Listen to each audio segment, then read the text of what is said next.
Once upon a time, there was a boy from a fishing village and a school librarian who carried a secret that would change his fate forever. Every morning, the village boy watched his parents sail out into the endless blue sea.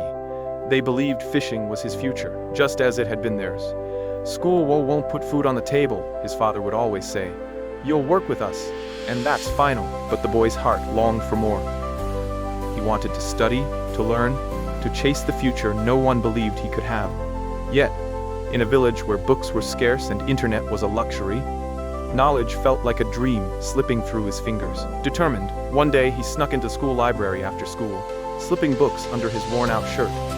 He wasn't stealing them, he was borrowing them, desperate to learn in the only way he could. Every night, while everyone slept, he read by candlelight, his eyes burning but his spirit unshaken. One unfortunate day, he was caught. The school librarian stood before him, while holding the book he had hidden.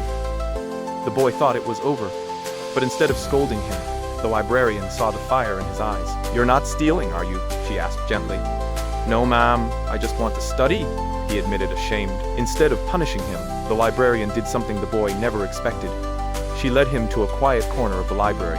"This is yours," she said, "and you'll have free access to the school's internet. If you want to learn, then let nothing stop you."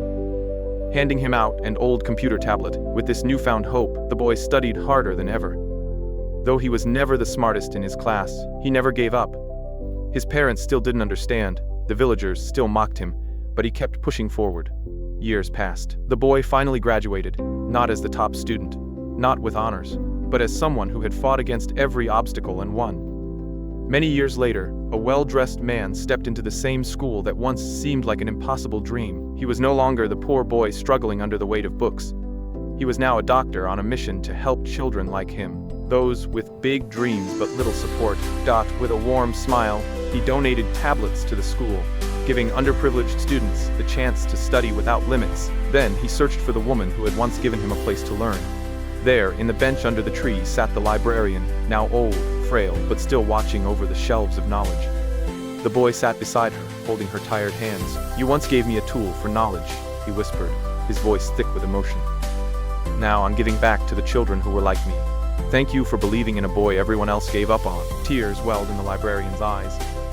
"I always knew you'd come back, not as the boy who borrowed books, but as the man who gives hope and knowledge." Success isn't about being the smartest or the richest. It's about determination, resilience, and the kindness of those who believe in you. If a boy who once had nothing can rise above his struggles, so can you. Keep pushing forward, and one day you'll be the one giving back.